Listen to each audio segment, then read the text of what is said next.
Hello students. So in today's video, we'll be looking at simple present questions and then how to make short answers of it. Okay, so you might remember we had already gone through simple present tense in the previous video, right? Also, we had looked at how to make questions and the uses of simple present tense. So this is kind of revision for you all. Okay, so how do we make WH questions of simple present tense? As we discussed, we use WH word, then we use do and does according to the subject. If the subject is a third person singular, then we will use does. And after that, we will use the root form of the verb, that is V1, and then we'll use the object and the question mark. Example, where do you work or where does she work? Okay, that is how we will be using simple present questions. Now, just for revision of you or revision for you, this topic has been repeated in this curriculum. Also, I will be attaching a Google form, a test kind of an assessment for you all to know your understanding of simple present tense. I have included a Google form in the description box. So after going through this topic, do give that test. Okay, now let's move to the next second topic or the next topic that we have in this book. That is yes and no questions that are our close-ended questions. Now you all know this as well.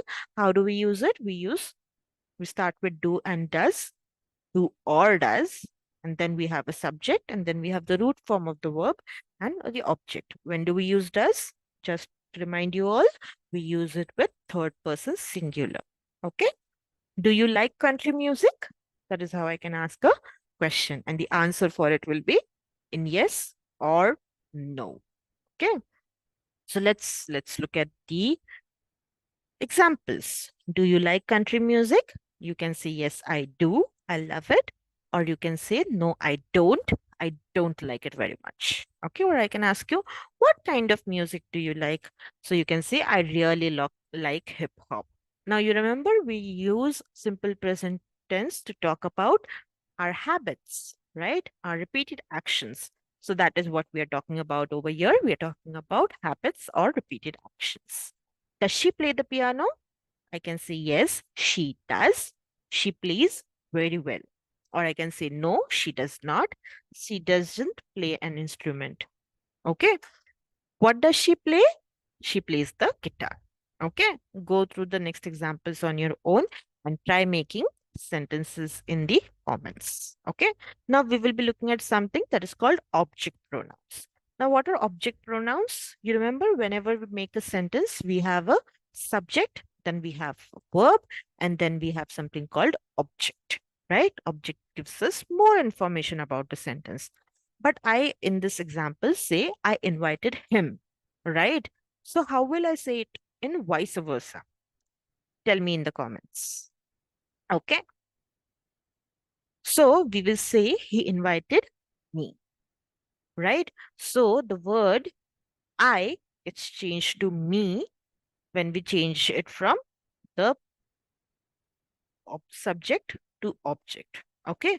So I gets changed to me and he gets changed to him when they move from subject to object. So when these pronouns basically they change the place from subject to object, they change. Okay. If you remember what are pronouns? Pronouns are the words which we use to replace nouns, right? That's what pronouns are. So you have to remember this table again. That is, whenever we change these words from subject to object, this is how they will change. Okay. The subject part is called nominative case and the object part is called accusative case. Okay. So I gets changed to me. You remains as it is. He gets changed to him. She gets changed to her. It changes to it. That means it doesn't change basically. We changes to us and they changes to them. Okay. So this is just some extra information. You don't need to remember this as such. So to find the accusative case, we can ask the question whom or what, whom if it's a person or what if it's a thing. Okay, before the verb and its subject. That's it for today's video. I'll meet you in the next class. Thank you.